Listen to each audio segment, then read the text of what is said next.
Hello, everyone, and welcome to the very first session of our LinkedIn Live series, Human Edge Meets AI.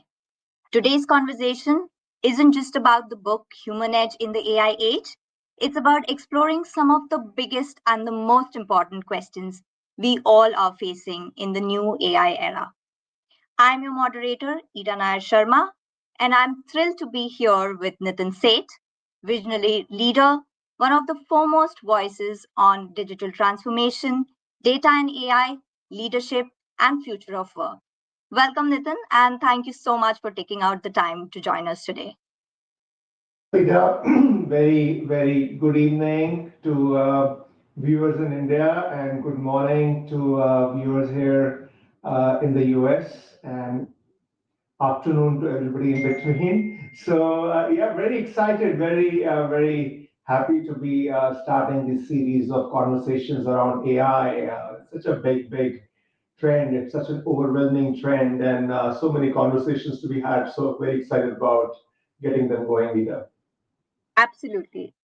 I'm excited too, and I'm sure we've already started getting comments. Everybody is looking forward to the session. So before we dive in, I'm sure most of us already know Nitin. He's a global business leader, co-founder and CEO of Incedo, and the best-selling author who sits right at the intersection of technology and human transformation.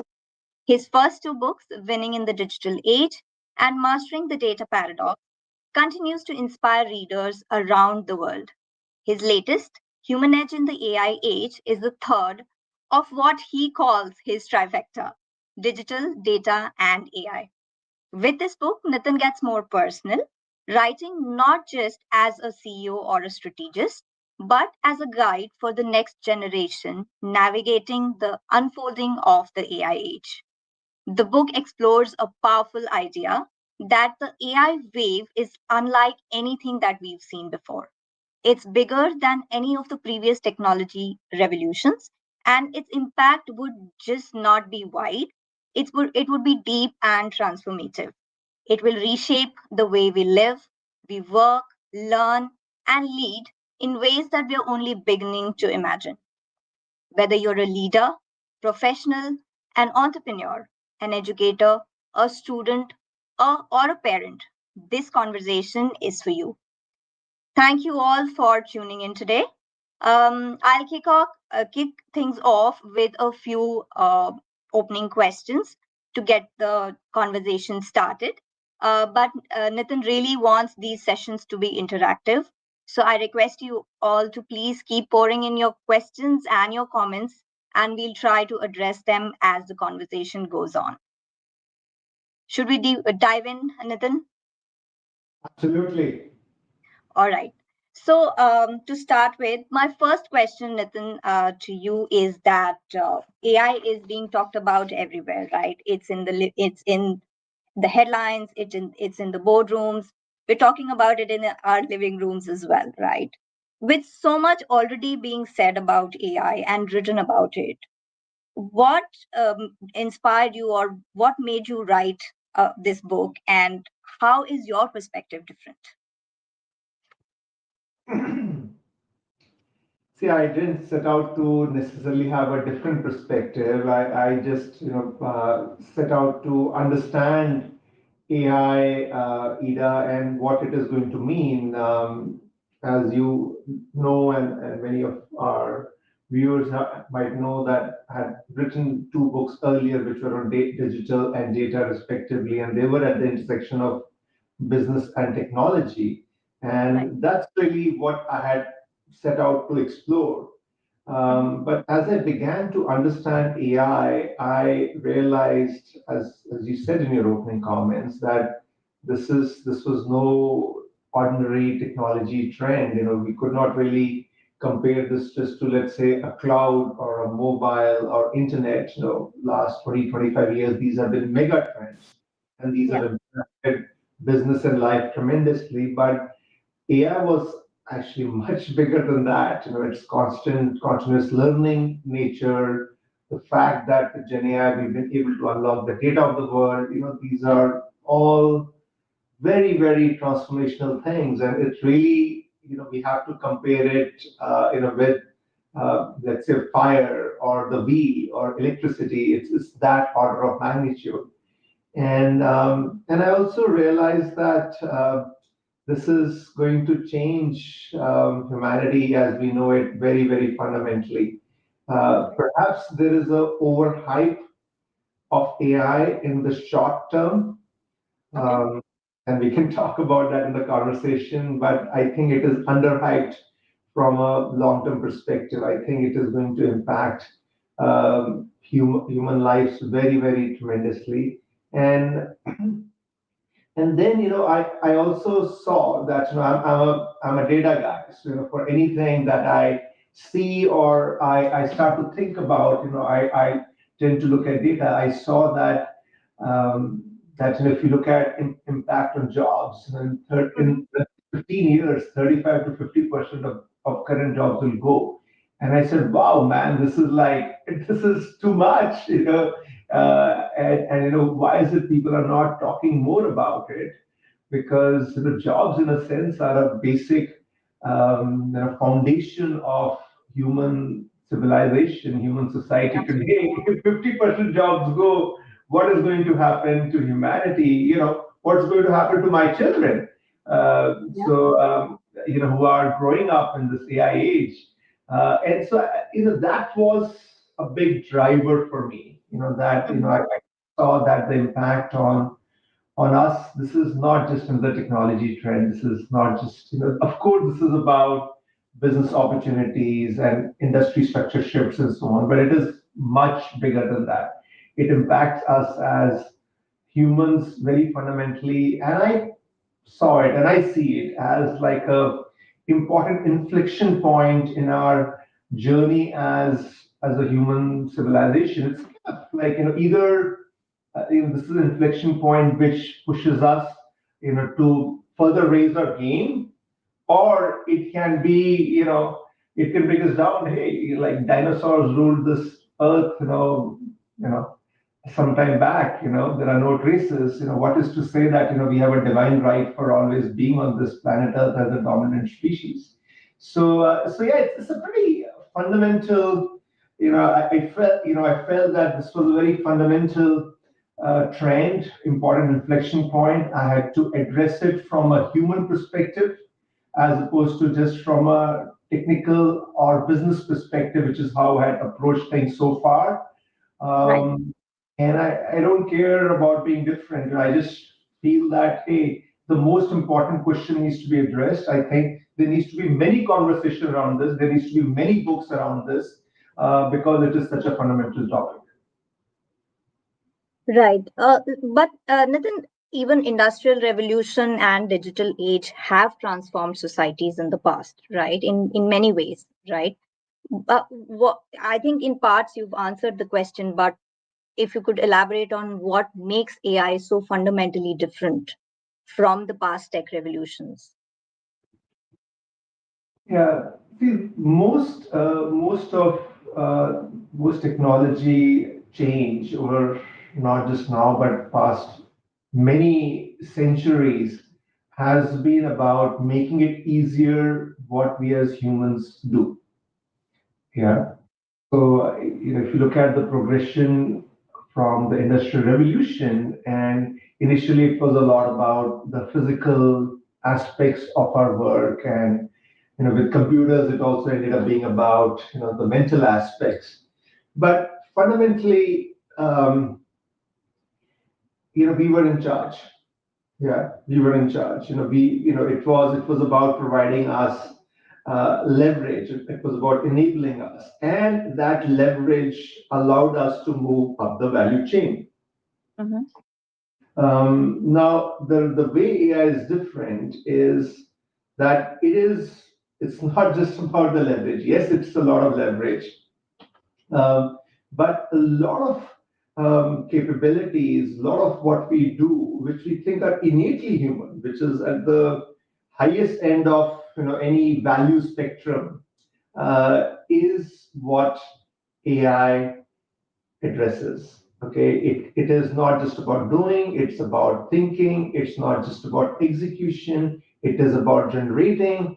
There has been this age-old saying that the creation cannot be bigger than the creator, AI completely breaks that. Yeah, of course, AI as a creation is in many aspects, not all aspects. We should not play in the extremes, not in all aspects, but in many aspects is stronger than the creator. Yeah. So for the first time, we have now, we have created it, but it's actually in many ways more than our equal. Yeah. And you can see in a tangible fashion, we can see that its impact on jobs. Historically, jobs have been impacted at the bottom of the value chain. I talked about it, often what we call blue collar jobs. With AI, it is the white collar jobs. It's the researcher, the consultant, the marketeer, the technologist, all the most priced jobs today, the high end of the jobs which are going to be impacted. So in that sense, it's a very, very different phenomena. Then the question is that, why is that? Why is that? And I think there are three kind of aspects to it. It is the continuous learning nature of it. Anything which is constantly learning and compounding, which in theory we as humans also do, but now the machine is constantly learning, is going to keep on improving. I think the biggest unlock that's happened in AI and why suddenly over the last 2-3 years there's a very, very different set of possibilities, and why me and many other thinkers are talking about the inflection point or the tipping point, is about generative AI and how it has allowed the data of the world to come into play. AI has been there for a while, yeah, but it was getting limited by data. Now, generative AI has allowed the data of the world, and most of it is unstructured data, which anyway, conventionally, we found it very difficult to use it into play. So that's a huge unlock. That's a huge unlock, which makes, you have a foundation now for solving almost any problem. And this is not just about input output. This is now has a generative capability. So the combination of these factors means that it's a really exploding technology, with huge limitations though at this point. But at least I have no doubt that as this plays out, as it keeps on compounding, improving, it's just extraordinary. Right. Interesting. So to continue with that, I think my next question adds into what you're talking about, that you've spoken in your book that AI is becoming remarkably good at many human capabilities, right? So could you explain what that means and what are some of these capabilities that you're talking about? It's a whole spectrum. I spoke about the move from the physical quotient to the intellectual quotient, but it is also the emotional quotient that we may think that as humans, emotional quotient is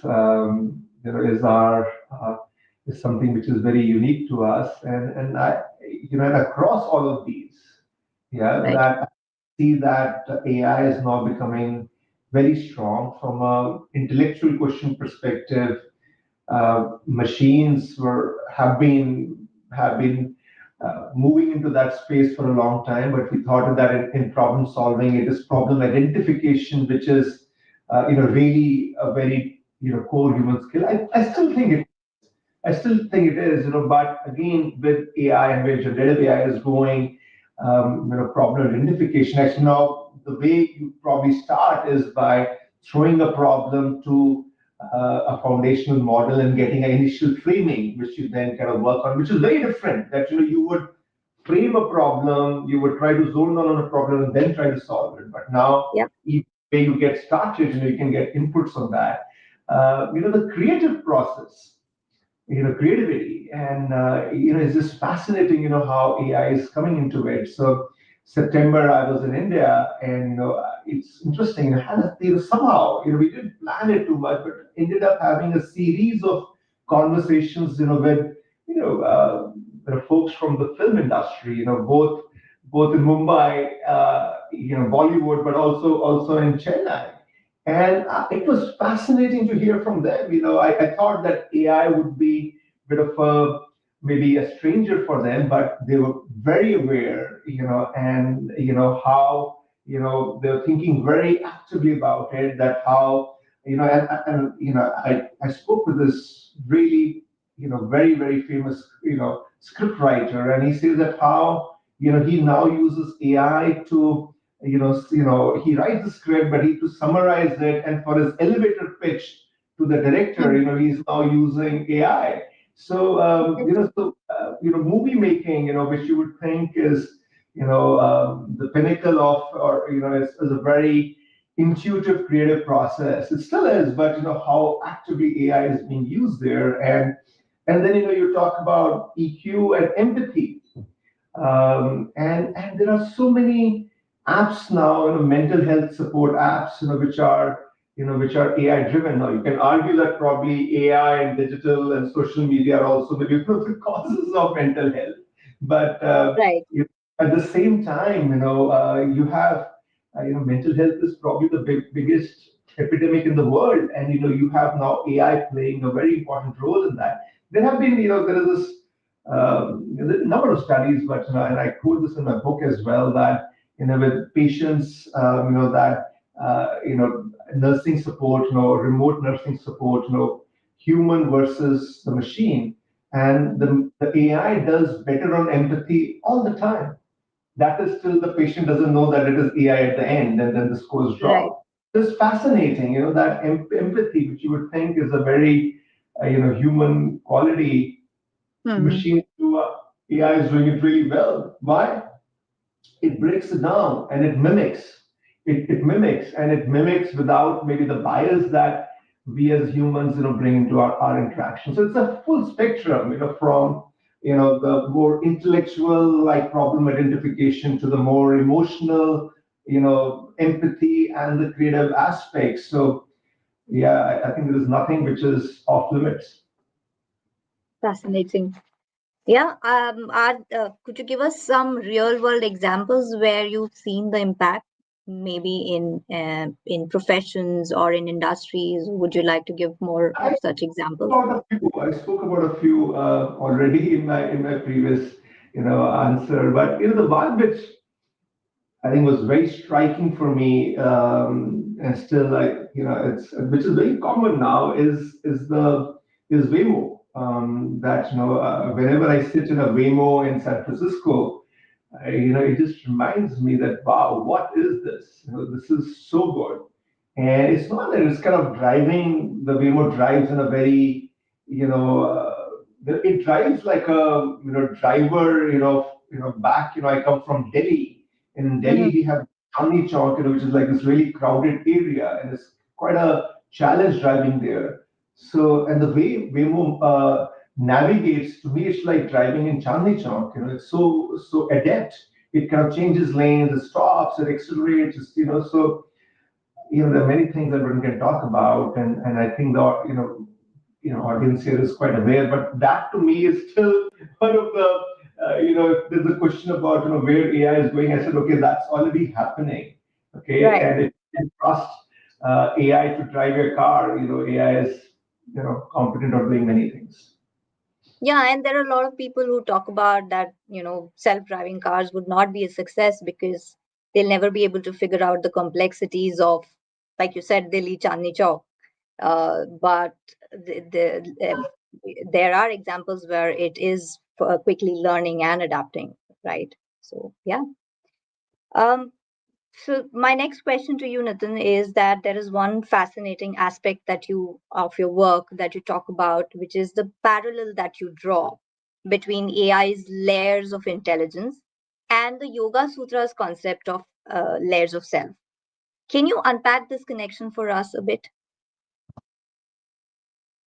Yeah, it goes back to maybe the first question you asked, Ida, that what is it that gives AI its remarkable capability? Why do I say that and this is not just another technology wave. This is very profound. This is like fire or wheel, and so of course, there is a technology way of understanding it. That there are the three inputs into AI, which is three legs on which the AI stands, which is data, algorithms, and compute. And there has been an explosion in all three, especially on data and in the compute capabilities. But I've also tried to understand it from a more philosophical perspective, because in addition to technology and how technology and business come together, my other big passion is Indian spirituality and knowledge systems, because it's something which has been there for thousands of years, and I find it fascinating that how it has a way of offering a perspective on the most modern problems that we face today. So I tried to kind of see, if I could find answers, to what's happening with AI, and and I kind of found it in multiple places. But the one thing which I think is really profound is that the Indian knowledge systems are very focused on this question of who am I? Who am I? Which is the structure of the self, which AI is kind of getting there, because AI is blurring that thing between who am I, you know. And the Yoga Sutras by Patanjali, have this frame of looking at self as different layers. That there is the layer called the Buddhi. You can think of it as the higher intelligence or the universal consciousness, which is how we interpret love, how we interpret a beautiful sunset or the Siberian crane. It knows that I have to fly from Siberia to Bharatpur Bird Sanctuary in Rajasthan in India. Nobody's teaching the crane that. So there is this buddhi, which is at universal level. And then there is aham, which is like a meta form. And finally, there is manas, which is the I, me, myself, my kind of narrow self, if I may say so. And if you look at AI, you will see those layers. You have like Buddhi, you have the macro layer or the foundational models, or Gen AI, which is the data of the world. It's kind of like the universal data, universal consciousness in a sense.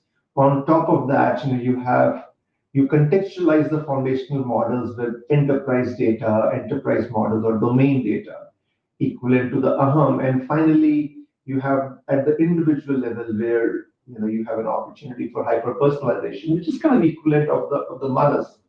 So I find that structure to be quite so amazingly analogous. And this question that I often explore, or what I say, that AI becoming more human than humans, humans becoming narrower, is because there is like a flow, constant flow of information happening across these three layers, and up and down, with AI. Whereas for us as humans, that flow, that connection is got quite ruptured.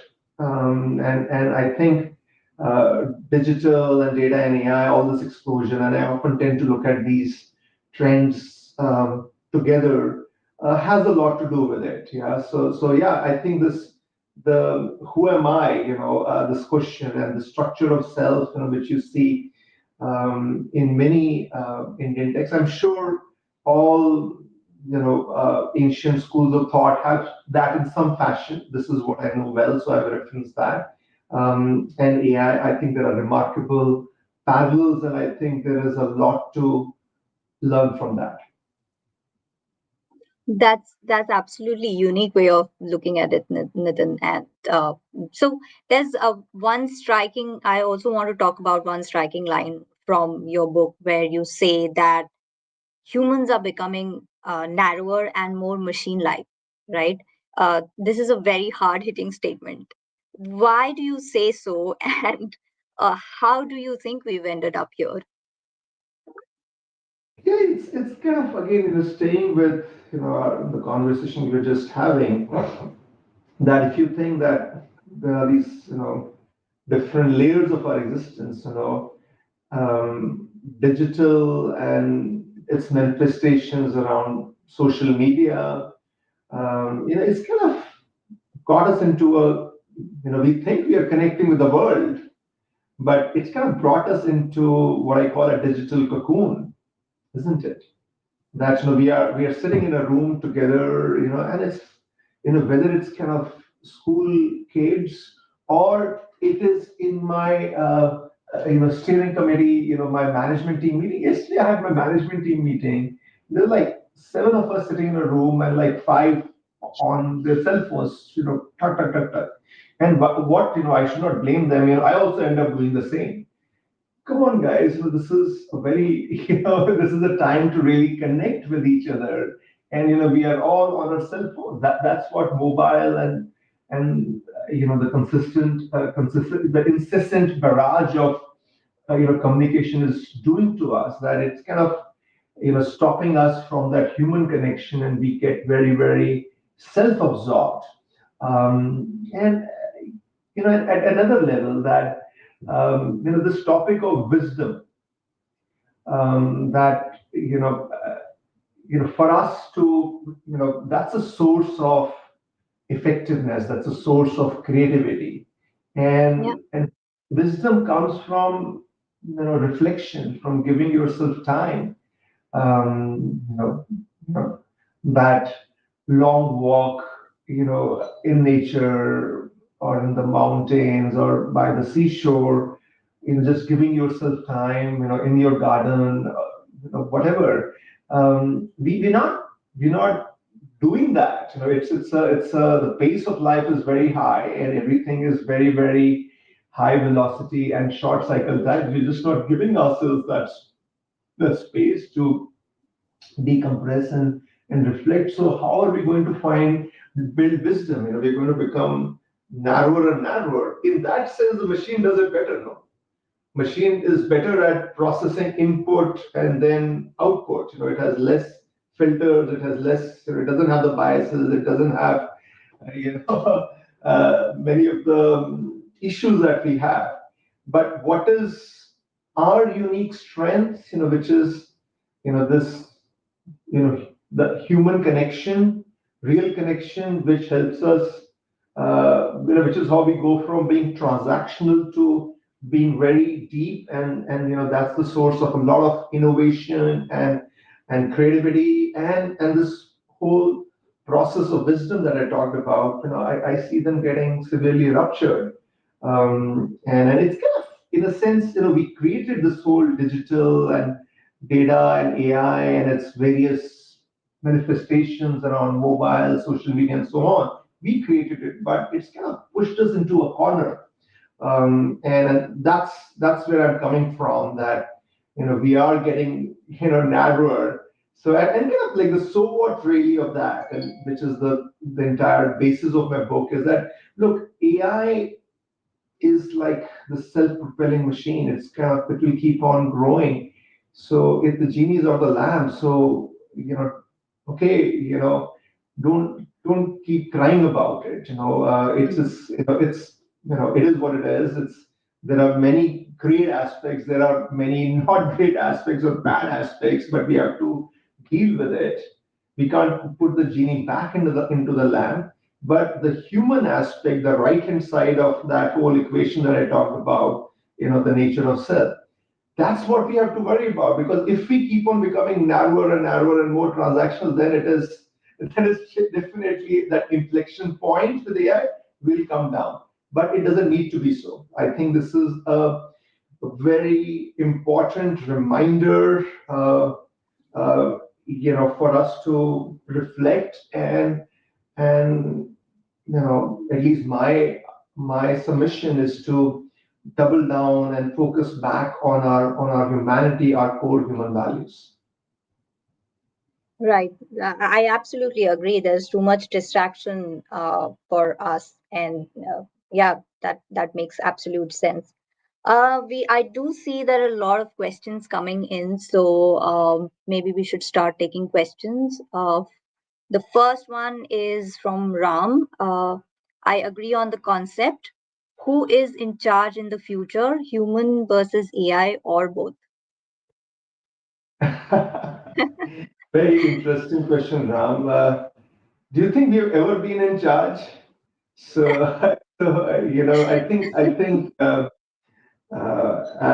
as humans, we have always had this desire for certainty, but the world is hugely uncertain, and that's why we have the concept of God. No, so the concept has always been there, and then as civilization has progressed, we have tried to, okay, we are more in control, but we never are. So I don't, I'm not sure if this question is, how to answer that, or even if it's the most, what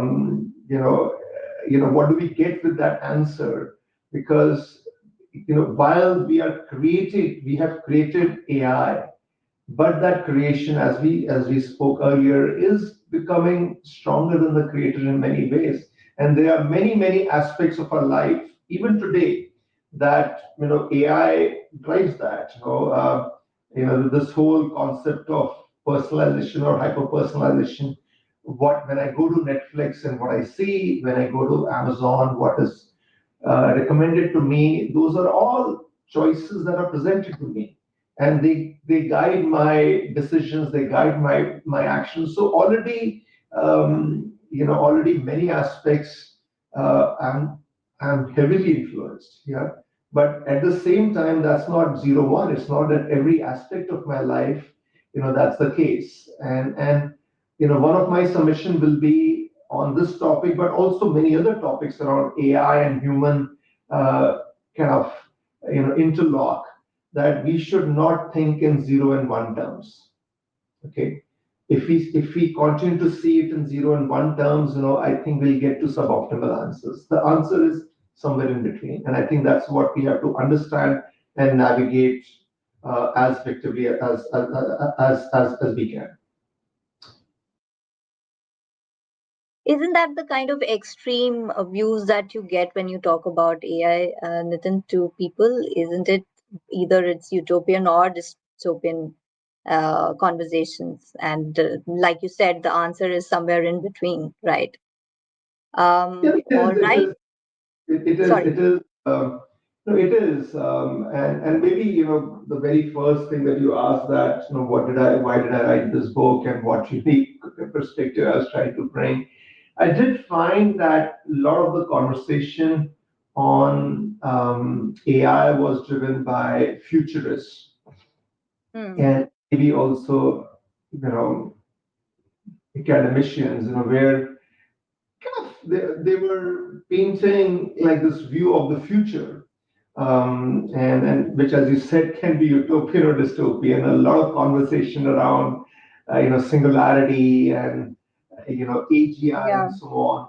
And as a business person, I always found them that, look, these conversations are relevant, but they actually move us away from practical action.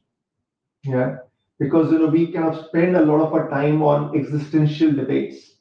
There is a lot to be done. If in 15 years, 35-50% of jobs will go, there's a lot to be done. There's a lot to be done. And I at least that's my approach, that yeah, it's important to think about the real long term and the philosophical existential aspects. But I think what is most important is that how do we get ourselves collectively and individually to practical actions. Right. Thank you. Okay, this is a LinkedIn user. The question is, how can organizations practically cultivate emotional intelligence using AI in their workflows? I don't know. See, I think there are two parts to it. The first is that cultivating emotional intelligence in the organizations. I think the second is using AI. And see, let me talk about the first part. Okay, cultivating emotional intelligence in organizations. I think it's super important. There are it goes to fundamentally the culture in the organization, what kind of a culture you're building. Is that empathetic culture? Because as human beings, we tend to reflect. What we see is what we do more of. So it's about the culture.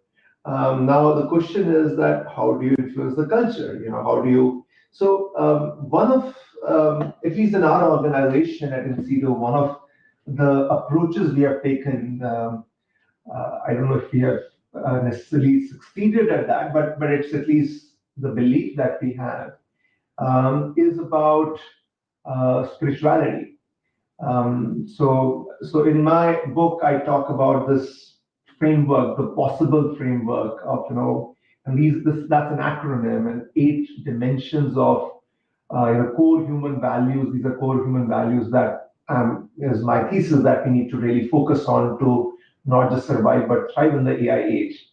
One of the S is spirituality, and which I think is very fundamental because, again, a question that we discussed earlier, that there's a lot happening outside, there's a lot of noise, and which is kind of pushing us into a corner.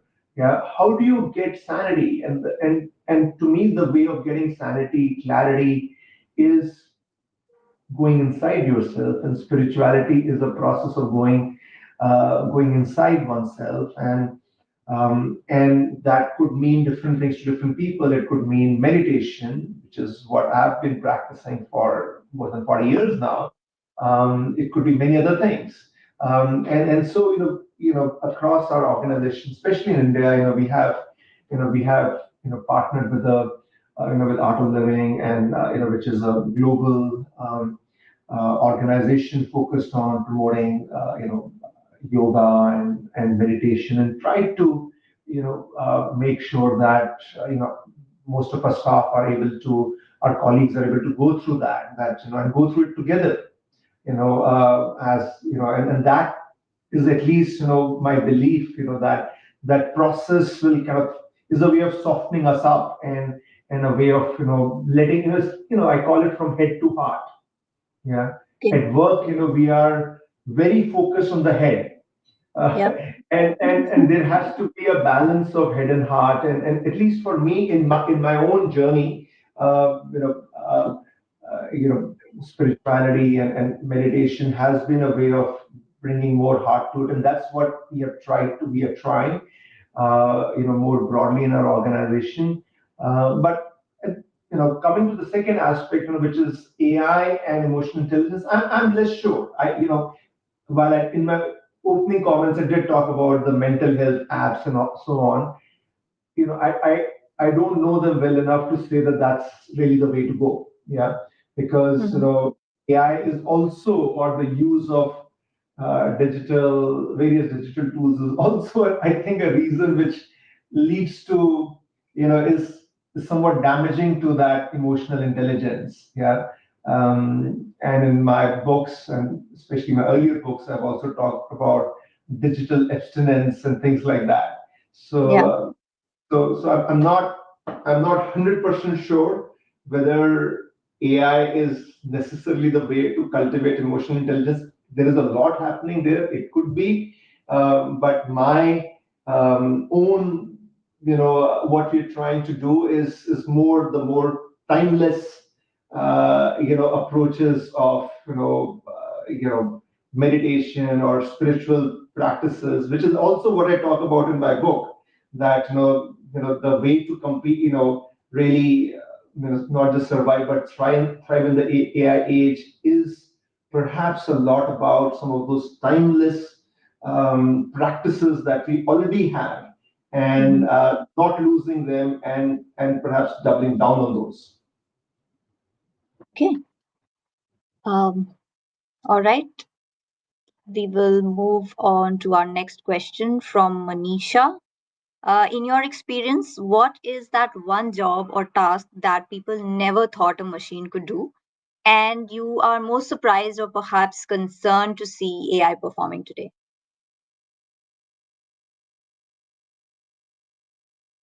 think, Manisha, we spoke about a number of those aspects.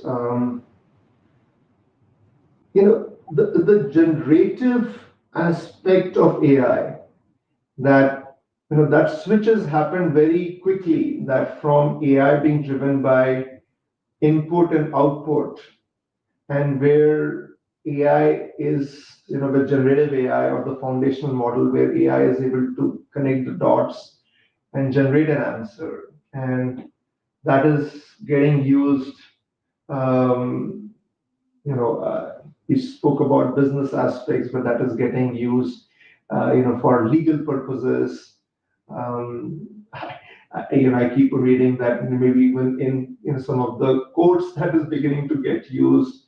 I see that in a lot of for self-medication, or everybody is kind of becoming like a doctor themselves. So there are, because ChatGPT and other tools have become so accessible, and seemingly we can get an answer to anything with so little, that we end up using it without much validation. And I think I find that to be very risky. Now, enterprises mostly don't work that way.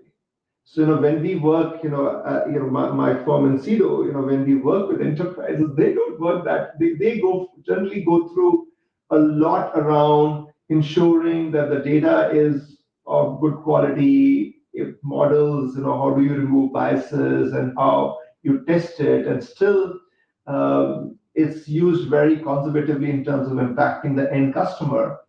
A lot of the use of AI is internal, but at a more individual level, in the last 24 months, there's just been an explosion of how we are beginning to use ChatGPT for or other Gen AI tools for any kind of advice, which is professional, which is where you have to, I spoke about medical or legal, and that's what concerns me a lot, because hey, it's still like maybe a 60% answer. There is a lot in that which is hallucination, and you need to have at least some level of validation even to push AI to come up with a better answer. And still, you can't perhaps just take it on face value. You still need to validate that. So that is not happening, and I think that I said AI is overhyped in the short term, maybe underhyped in the longer term. This is the issue. This is, we are overusing AI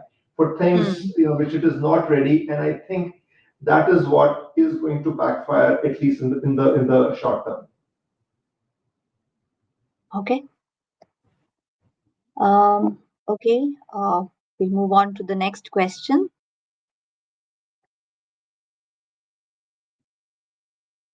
Sakshi, just one question for you, Nitin. If AI can generate art, music, and complex code, what would be the role of human creativity then? I think Sakshi, the role of human creativity, it doesn't go away at all. And I kind of talked about this fascinating set of conversations, with some of the leading lights of both Bollywood and also the Tamil, kind of a movie drama. It was very interesting that, and I thought they were very, very intuitive and deep about it. That there are 2 points they made about AI. One is that, look, it's an input. It's an input. That a lot of, it makes things faster. The screenwriting or even the movie production process. There are a lot of things, which I can cut down time. I can cut down the resources I need, so I can do it much faster, much cheaper. It allows like a proliferation of independent creators in a sense. We see that in media all the time. But the final story, or the product, is still very, very my choice. Yeah. So it is very interesting. example that Mohit Suri, who's like a very successful director in Bollywood, shared. He said, "Okay, I used to do a lot of ad films, and I would do what they wanted me to do because it's not my product. But when I am shooting my film, it's kind of driven completely by my set of choices. Okay, it's my Yeah. instinct. I'm completely wrong. Okay, it may not be logical, and he has results to show for it. His movie Sayara is like the biggest hit in Bollywood this year.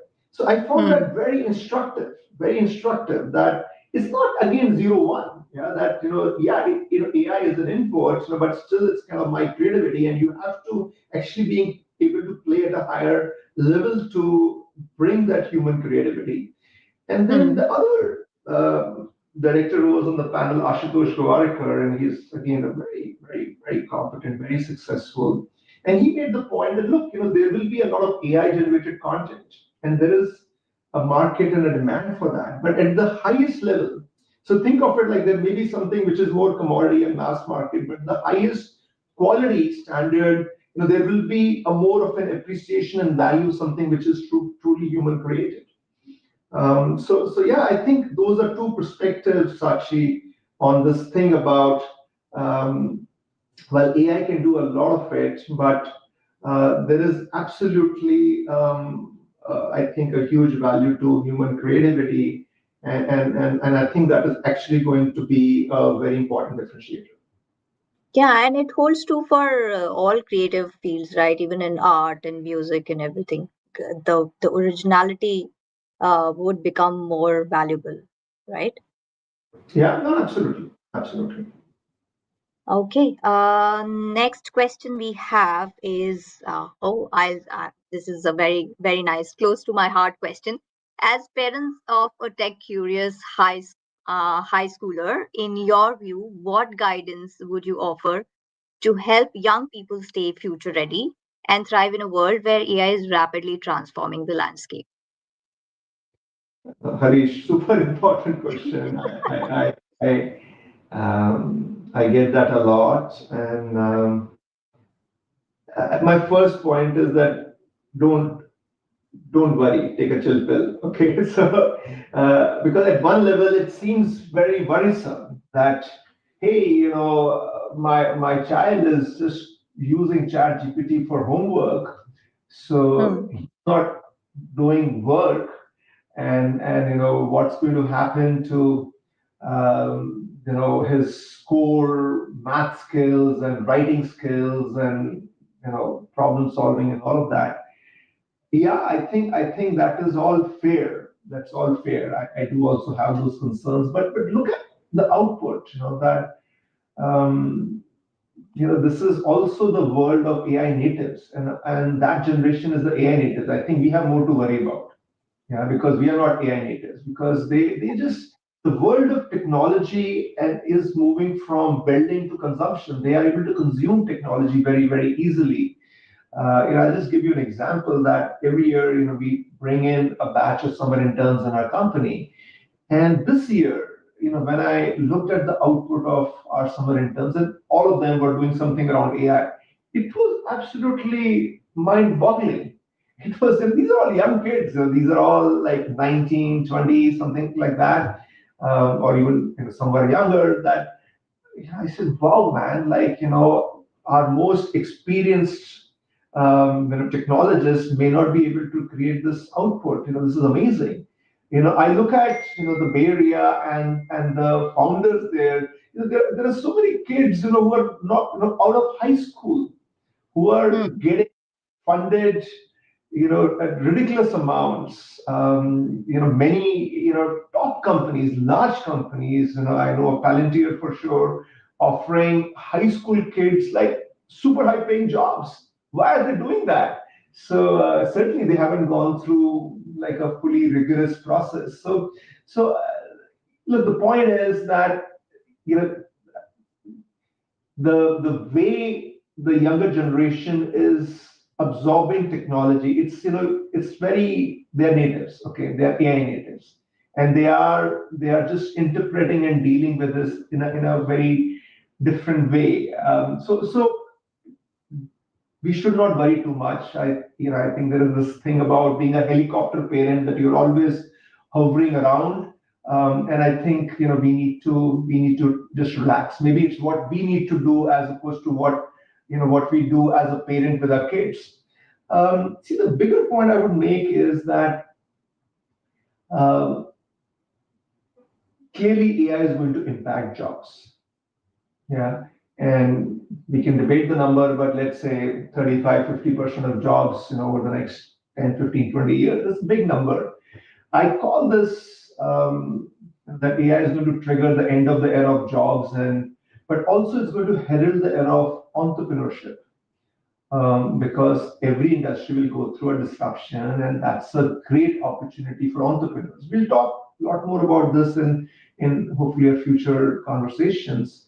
But look, this is from a parent perspective. This is the big opportunity, and that's the rewiring I think needs to happen in the whole parenting process, because everything, our education, our all of our processes, including parenting, is wired eventually around, the child, growing and having a good job. Now that will go. It is more, encouraging them to be an entrepreneur. And I think a lot of that is about lived experiences.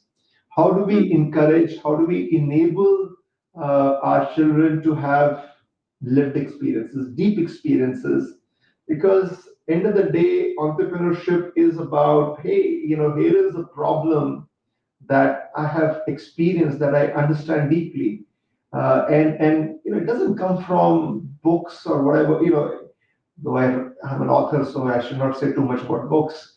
But it comes from lived experiences. And I think the more we can encourage our children to have lived experiences, I think better they will be better prepared for the world that AI is going to shape.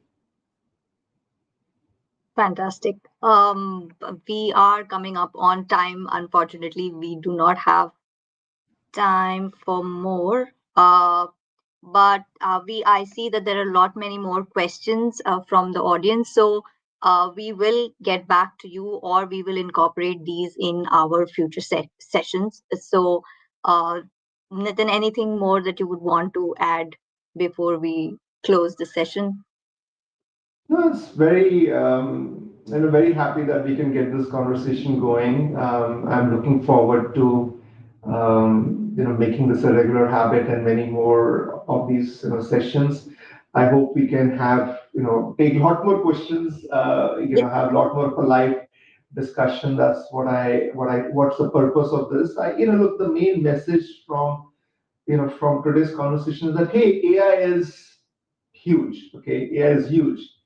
But it is not to be feared. Okay, if you fear it, then we are done. Okay, there is a future that we can create. It doesn't have to be a given. Okay, the future has, we can create that. The future is possible, and we need that positivity and hope, and which translates into action taking. And that's what I hope to explore a lot more in our subsequent conversations. Thank you. Absolutely. Thank you, Nitin, for such a fascinating and insightful session. I really enjoyed talking to you, and it was inspiring. I'm sure today's discussion answered quite a lot of questions for the people who've joined us today, but has also sparked a few more new ones. The good news is that we are just getting started. In our upcoming sessions, we are going to go even deeper into the conversation, explore more bigger ideas and real world questions, and the impact that AI has on us and on the future. So keep an eye out for these invites, and be sure to join us so that we can continue this conversation. Until then, thank you so much. Thank you again, Nitin, for taking the time to talk to us today. And a big thank you to everyone for making this conversation lively with all your questions and comments. For those who would like to buy the book, the QR code will be displayed after this. See you all next time. Thank you, and have a wonderful, wonderful rest of the day. Thank you. Bye-bye.